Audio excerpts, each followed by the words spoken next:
आज आपको हम बहुपद के बारे में बता रहे हैं। बहुपद है क्या और किस प्रकार से इनको हम डिफाइन करते हैं। तो बहुपद है, बहुपद है क्या? ऐसा पद जिसकी घात ऋणेतर पूर्णांक हो। मतलब घात क्या होनी चाहिए? घात ऋणेतर पूर्णांक होनी चाहिए, पूर्णांक हो। और बहुपद कई प्रकार के होते हैं, जैसे पूर्णांक बहुपद, बहुपद होता है पूर्णांक बहुपद, पूर्णांक बहुपद।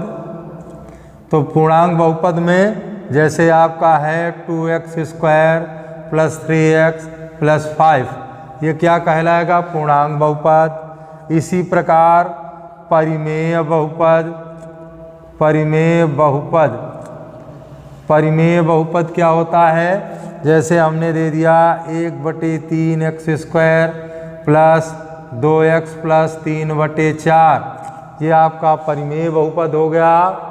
इसी प्रकार से आपको दिया जाता है शून्य बहुपद। क्या है? जिसकी घात शून्य है उसे हम शून्य बहुपद कहते हैं। अब आता है बहुपद के प्रकार में, ये हो गया। अब आपको एक पदी, द्विपदी और बहुपदी।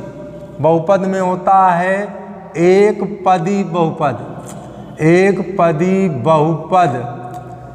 एक पदी बहुपद क्या है? ऐसा बहुपद जिसकी घात एक हो, ऐसा बहुपद, ऐसा बहुपद जिसमें केवल एक पद हो, एक पद हो। ऐसा बहुपद जिसमें केवल एक पद हो। जैसे दे दिया गया आपके पास 2x है, 3x² है या x की 5 है, ये क्या है? एक पदी बहुपद है। इसी प्रकार से दूसरा है जैसे द्विपदी बहुपद, द्विपदी बहुपद। तो द्विपदी बहुपद में क्या होता है?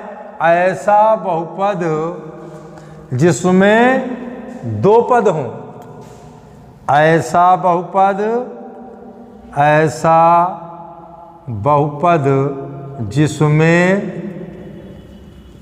दो पद हों, है ऐसा बहुपद जिसमें दो पद हों, द्विपदी बहुपद कहलाता है, द्विपदी बहुपद कहलाता है। अब इसके लिए आपको दिखाना है, जैसे है 2x + 5, दो पद हो गए, या 2x² + 3x, या हो गया 6x³ + 3, क्या है? दो पद हैं। तो ऐसा बहुपद जिसमें दो पद हैं, एक पद ये और एक ये पद, दो पद जुड़े हुए हैं आपस में, तो ये क्या कहलाते हैं? द्विपदी बहुपद। इसी प्रकार से आता है तीसरा त्रिपदी बहुपद, त्रिपदी बहुपद। त्रिपदी बहुपद क्या है? ऐसा बहुपद जिसमें तीन पद हों, हैं? ऐसा बहुपद, ऐसा बहुपद जिसमें तीन पद हों, तीन पद हों, वो त्रिपदी बहुपद होगा, त्रिपदी बहुपद, त्रिपदी बहुपद कहलाता है। अब इसके लिए जैसे हमने लिख दिया यहाँ 2x² + 3x + 4, 1 2 3 पद। इसी प्रकार से जैसा x² + 4x + 3, 3 पद। ऐसे ही जैसे लिखा 4x² + 6x + 1, 3 पद। तो जिस बहुपद में तीन पद होते हैं उसे त्रिपदी बहुपद कहते हैं। जिस बहुपद में दो पद होते हैं उसे द्विपदी बहुपद कहते हैं, और जिस बहुपद में केवल एक पद होता है उसे हम एक पदी बहुपद कहते हैं। ये बहुपद के प्रकार हैं। तो तीन प्रकार का है, एक पदी बहुपद, द्विपदी बहुपद और त्रिपदी बहुपद। तो एक पदी किसको कहते हैं? ऐसा बहुपद जिसमें केवल एक पद हो उसे एक पदी बहुपद कहेंगे। जैसे 2x है, 3x स्क्वायर, x की 5 है। द्विपदी बहुपद क्या है? ऐसा बहुपद जिसमें दो पद हों, द्विपदी बहुपद कहलाएगा। जैसे 2x + 5, 2x² + 3x, 6³ + 3। फिर त्रिपदी बहुपद क्या है? ऐसा बहुपद जिसमें तीन पद हों, द्विपदी बहुपद कहलाता है।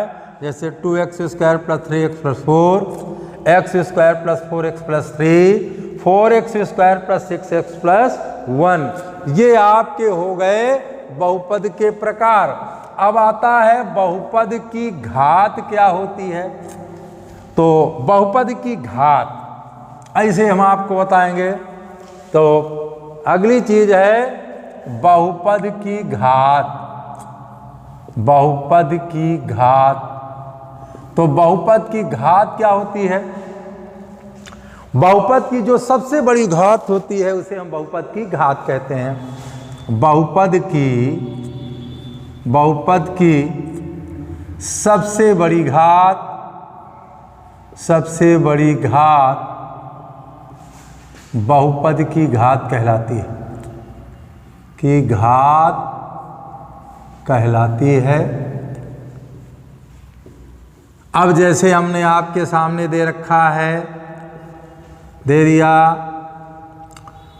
2x की 4, 3x की 6, 2x की 8, ये दी हुई है। कहता है बहुपद की घात ज्ञात कीजिए। तो यहाँ घात क्या होगी?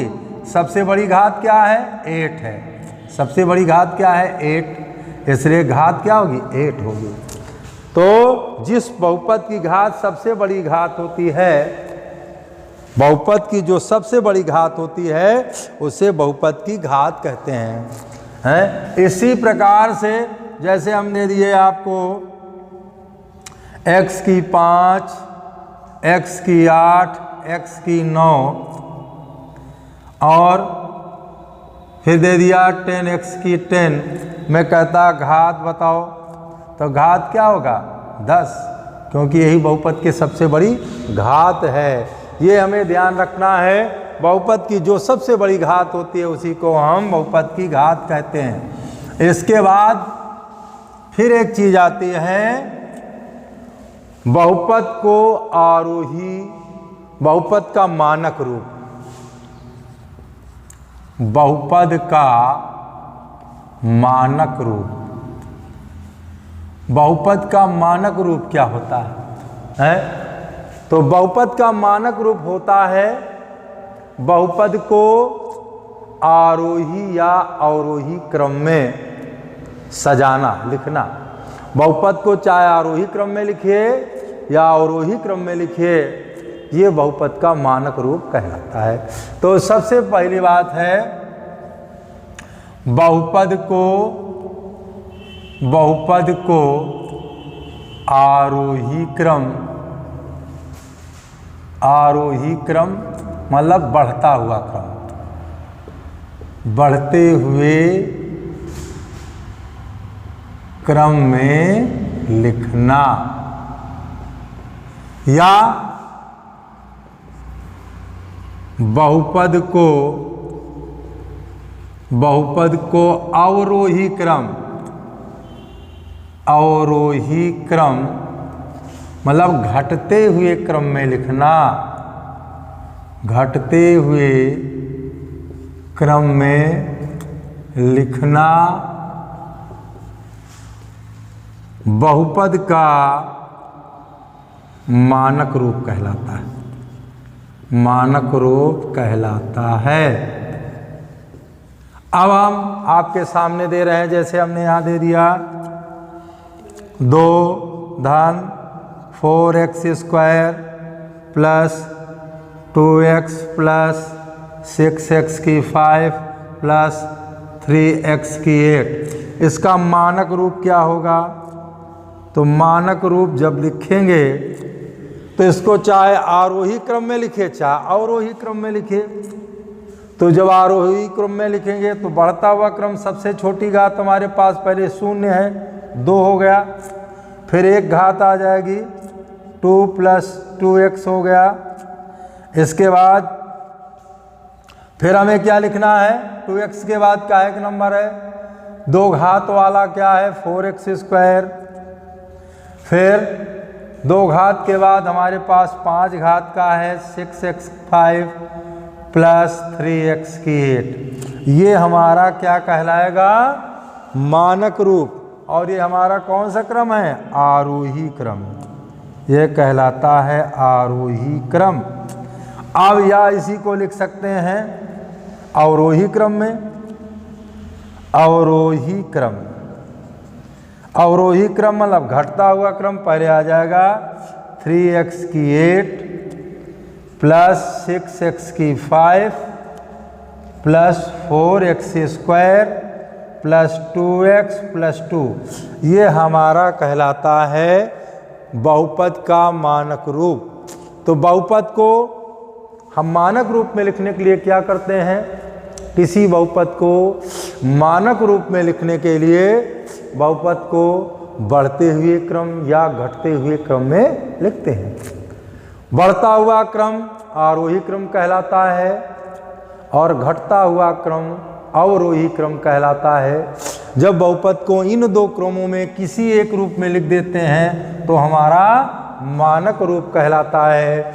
और इसके बाद बहुपदों का योग करना, बहुपदों का गुणनखंड करना, इसके बाद ये आता है। जैसे आपके पास दिया गया कि एक पदी, द्विपदी और त्रिपदी छाटिए, त्रिपदी छाटिए। जैसे दे दिया 2x और दिया 2x प्लस 4 प्लस और फिर दे दिया 3x square plus 5x plus 3। तो ये हमारा एक पदी है, ये हमारा द्विपदी है, ये हमारा त्रिपदी है। इस प्रकार से हमें लिखना है। हो गया उत्पन्न। धन्यवाद।